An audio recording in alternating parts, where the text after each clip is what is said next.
Hi ஓல். C section பண்ண போகிறோன்னு தெரிஞ்ச முன்னாடி நாளே நமக்கு ரொம்ப டென்ஷன் ஆகும், நர்வஸ் ஆகிடுவோம். அதுவும் செகண்ட் டைம் சி செக்ஷன் மம்மிஸ்க்கு ரிலேட் ஆகும்.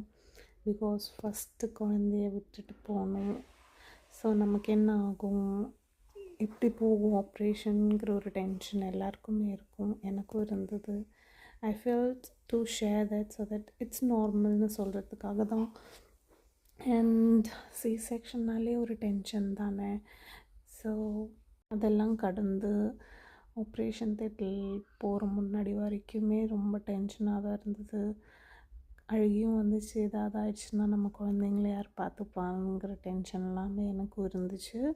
ஆனால் நல்லபடியாக ஆப்ரேஷன் முடிஞ்சு நியூ இயர் அன்னைக்கு டெலிவர் பண்ணியாச்சு பேபியை. So feeling so grateful and கடவுளுக்கு தான் தேங்க்ஸ் சொல்லணும். First day of C section பெயின்ஃபுல்லாக இருக்கும்.